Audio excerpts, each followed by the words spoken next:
Rajkot parliamentary constituency માટે વહીવટીતંત્ર પૂર્ણતઃ સજ્જ છે। જેમ આપ સૌ જાણો છો કે વહેલી સવારે 7 વાગ્યાથી મતદાન ચાલુ થશે અને સાંજે 6 વાગ્યા સુધી વોટિંગ ચાલુ રહેશે। એ સિવાય એપિક જે છે એ કોઈને હાથ વગે ના હોય તો પણ 12 બીજા જેટલા જે ડોક્યુમેન્ટ્સ છે, જે ફોટો આઈડી કાર્ડ છે, એના થકી પણ મતદાન સંભવ છે, જેમાં આધાર કાર્ડ, પાસપોર્ટ, આપણા ડ્રાઇવિંગ લાઇસન્સ વગેરેનો સમાવેશ થાય છે। મતદાર જે કાપલીઓ છે એનું વિતરણ પણ 98.9% પૂર્ણ કરી દેવામાં આવ્યું છે। આપ સૌ થકી ખાસ આ કહેવા માગું છું કે મતદાર મિત્રોને વિનંતી છે કે પોતાનું મોબાઈલ જે છે એ ઘરે મૂકીને આવે, કારણ કે મોબાઈલ મતદાન મથકની અંદર અલાઉડ નથી। મતદાનના દિવસે સવેતનિક રજા આપવામાં આવશે, એટલે તમામ ઉદ્યોગો, તમામ દુકાનો વગેરેને આ વિનંતી છે કે પોતાના કર્મચારીઓને ખાસ રજા આપે, કારણ કે આ એક રિપ્રેઝેન્ટેશન ઓફ પીપલ એક્ટ અંતર્ગત કાયદાકીય જોગવાઈ છે, જેનું ભંગ થશે તો ગુનો દાખલ થશે। આ સિવાય આપણે હીટવેવ અંગે ખાસ કાળજી રાખવામાં આવી છે। દરેક બૂથ ઉપર પીવાના પાણીની વ્યવસ્થા, છાંયડાની વ્યવસ્થા, પૂરતી બેઠક વ્યવસ્થા રાખવામાં આવી છે તથા ORSની વ્યવસ્થા પણ રાખવામાં આવી છે। દરેક એક પ્રયાસના ભાગરૂપે દરેક એસેમ્બલી કોન્સ્ટિટ્યુન્સીમાં અમે 20 એર કુલર પણ મૂકવામાં આવ્યા છે। સાથોસાથ આ વખતે 20 ઇલેક્ટ્રિક એસી બસો પણ પોલિંગ સ્ટાફ માટે ડિસ્પેચિંગ વખતે મૂકવામાં આવી છે। આપણે વાત કરીએ તો હેલ્પલાઇન નંબર, કોઈ પણ ફરિયાદ ચૂંટણીલક્ષી આપની હોય તો 1950 પણ આપ નોંધાવી શકો છો। એક બીજો પણ ટોલ ફ્રી નંબર છે 1800-233-0322। આ પર આપણે એમાં આપણે ફરિયાદ નોંધાવી શકીએ। આ વખતે હું આભારી છું વેપારી મંડળોનું, ઉદ્યોગોનું, જે લોકોએ સામેથી આવીને મતદાનને પ્રોત્સાહિત કરવા માટે ડિસ્કાઉન્ટોની જાહેરાત કરી છે। એ ઘણી એક ડેરીમાં પણ ₹1 વધારેનું વળતરની જાહેરાત થઈ છે। મને આશા છે કે આપ સૌના સહયોગ અને સહકાર સાથે અમે રાજકોટમાં શાંત અને નિષ્પક્ષ વાતાવરણમાં ચૂંટણી પૂરી કરી શકાવીશું। આભાર।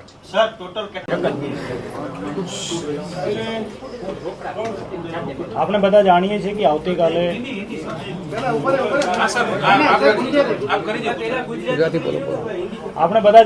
આવતીકાલે લોકસભાની ચૂંટણી છે।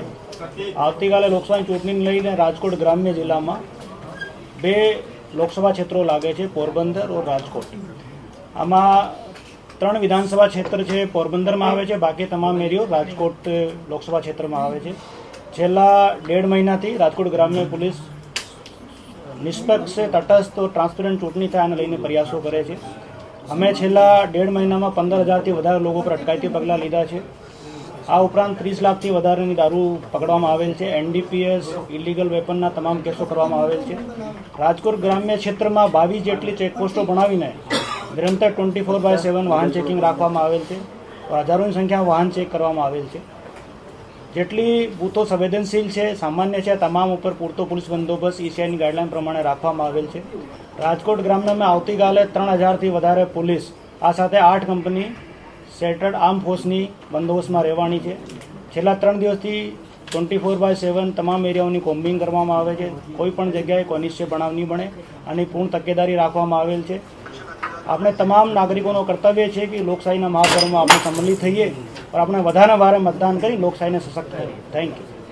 ચૂંટણી વિષયમાં રાજકોટ શહેર પોલીસની તમામ તૈયારી પૂર્ણ થઈ ગયેલ છે અને અમે આ બધી તટસ્થ, નિષ્પક્ષ ચૂંટણી માટે બધું તૈયારી કરી અને સજગ છીએ। આ ચૂંટણીના ભાગરૂપે છેલ્લા 1.5 મહિનાથી જે પોલીસની કવાયત હતી, એ કવાયતના અનુસાર લગભગ 10,000 ઉપરાંત લોકોના ઉપર અટકાયતી પગલાં, જેના અંદર પાસા અને તડીપારનો પણ સમાવેશ છે। તે ઉપરાંત જે બધી સંવેદનશીલ બૂથો છે એને ઉપર પોલીસ દ્વારા વિશેષ આયોજન કરવામાં આવેલું છે। જે ચૂંટણી પંચની જે ગાઈડલાઇન્સથી એના ઉપર 50% ઉપરાંત બધી સંવેદનશીલ બૂથો ઉપર પેરામિલિટરી ફોર્सेस ગોઠવવામાં આવેલી છે અને બાકીના બૂથો ઉપર પોલીસના વધારાના ડિપ્લોયમેન્ટ અને સાથે સાથે જે તંત્ર દ્વારા માઇક્રો ઓબ્ઝર્વર્સ અને વેબકાસ્ટિંગની વ્યવસ્થા કરવામાં આવી છે, એના ઉપરથી બધા સંવેદનશીલ વિસ્તારો અને બૂથો ઉપર નજર રાખવામાં આવશે। તમામ જે છેલ્લા એક મહિનાથી રાજકોટ શહેરમાં જે બાબતોની ચર્ચા હતી એને મદ્દેનજર રાખી પોલીસની મોબાઈલો પણ વધારા કરવામાં આવેલું છે, જે લગભગ 60 જેટલી મોબાઈલો આ તમામ પોલિંગ સ્ટેશન લોકેશન્સ ઉપર સતત રાઉન્ડ ધી ક્લોક પેટ્રોલિંગ રાખશે અને તે ઉપરાંત લગભગ 30 જેટલી બીજી મોબાઈલો જેના અંદર અધિકારી પીઆઈથી લઈને ડીસીપી કક્ષાના અધિકારીઓ રહેશે, એ આ બધી બૂથો ઉપર અને વિસ્તારોમાં નજર રાખવાના છે. જે બધી વાતો હતી અને ખાસ કરીને કોઈ પણ બાબતના વિક્ષેપ ઊભા થાય કાલની મતદાનમાં એના માટે જરૂરી પગલાં લેવામાં આવેલા છે અને અમે પણ આ બધી વાતો ઉપર નજર રાખવામાં આવેલું છે. છેલ્લા 2 દિવસથી અમે બધી ચેકપોસ્ટ ઉપર બહારથી આવતા વ્યક્તિઓને ઉપર ધ્યાન રાખીએ છીએ. જે તંત્રની સૂચના હતી કે જે લોકો બહારથી આવેલા છે એ પરત જાય એની પણ કાળજી લેવામાં આવી છે અને સાથે સાથે જે બી ઘટના બની શકે એની અવલોકન કરી અને એના માટે અમે તૈયારી રાખી છે. અમે વિશ્વાસ છે કે આવતીકાલ જે ચૂંટણી છે એ શાંતિથી પૂર્ણ થશે.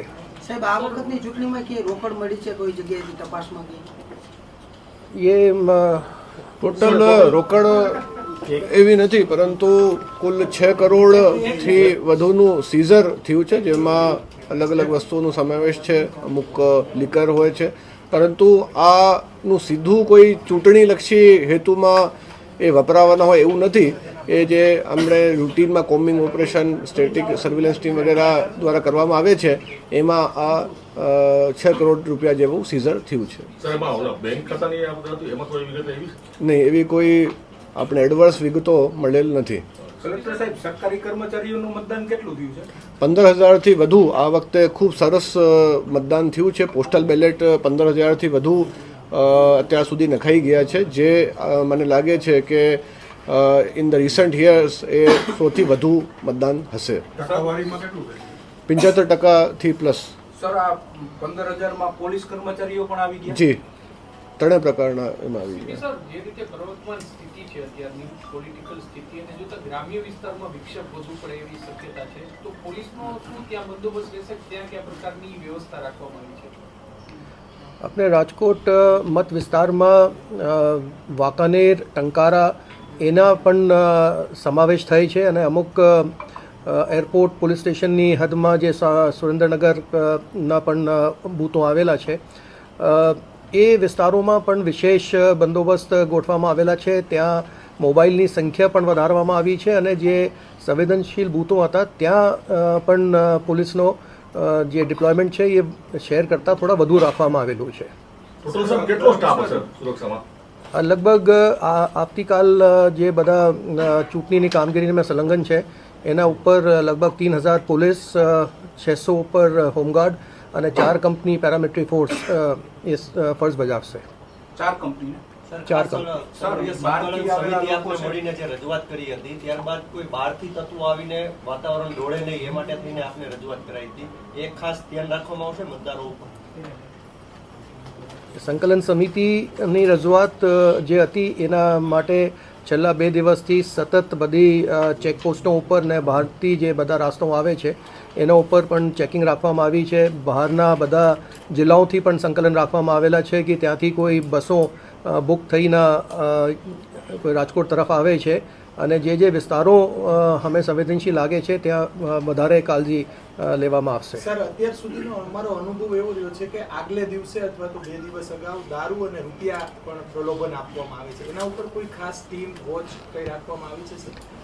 આ બધી ખાસ બાબતો ગ્રામ્ય વિસ્તારમાં સર, આ બધી બાબતો કે જે વિસ્તાર સંવેદનશીલ હતા માટે એમાં સતત 2 દિવસથી રાત્રે બધા કોમ્બિંગ રાખવામાં આવી છે, બધી ચેકિંગો રાખવામાં આવી છે. આજના દિવસે પણ ભલે બધી પોલીસ મતદાન મથક ઉપર અત્યારે પહોંચી ગઈ છે, તે જે બીજા રિઝર્વની પોલીસ છે એ પણ આ કામગીરી આજે રાત્રે પણ કરવાની છે. સર, ફરજ ઉપરના કર્મચારી હોય છે એમને સમયસર ફૂડ પેકેટ નથી મળતા, ગરમી છે, ફૂડ પેકેટ ખરાબ પણ થઈ જતા હોય છે, તો એમના માટેની કોઈ ખાસ વ્યવસ્થા? ફૂડ પેકેટની જે વ્યવસ્થા છે એ બાબતે બતાવું તો આજે જે રિસીવિંગ ડિસ્પેચ હતું એમાં તમામને અમે નાસ્તો કરાવ્યું છે, સરસ મજાનું લાઈવ ગરમ, પછી જ્યારે એ પાછા અમારે ત્યાં આવશે ત્યારે પણ એમને અમે ડિનર સાથે કરાવવાના છીએ.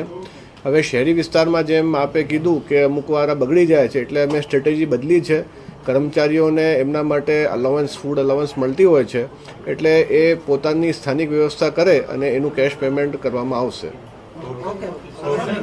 સેન્ટ્રલ પેરામિલિટરી ફોર્सेसનું ડિપ્લોયમેન્ટ કરવામાં આવેલું છે. ત્યાં વેબકાસ્ટિંગ જે છે એ પણ 1000થી વધુ બૂથો ઉપર વેબકાસ્ટિંગ ડાયરેક્ટ વિડીયોગ્રાફીની થઈ રહી છે. ત્યાં માઇક્રો ઓબ્ઝર્વર્સ જે કેન્દ્ર સરકારના જે કર્મચારીઓ હોય છે ત્યાં એ નિયુક્ત કરવામાં આવેલા છે. સર, લાસ્ટ યર એક એવો ઇસ્યુ આવ્યો હતો કે ઝેરોક્સ લઈને કેટલાક લોકો પોતાના વોટર આઈડી કાર્ડ અથવા તો કોઈ બીજા ઝેરોક્સ લઈને આવ્યા હતા.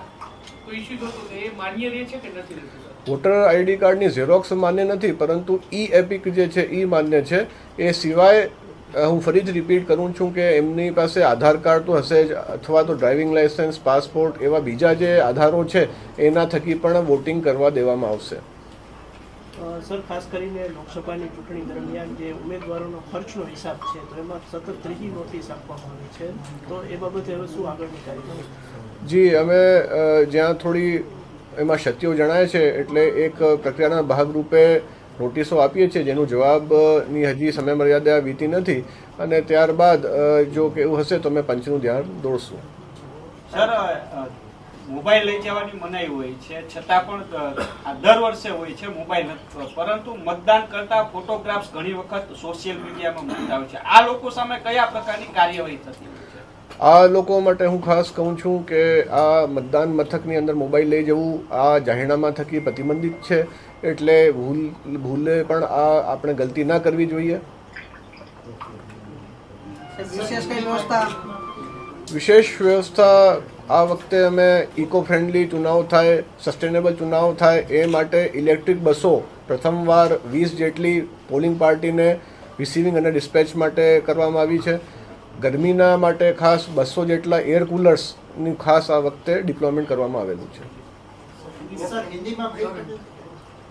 અચ્છા.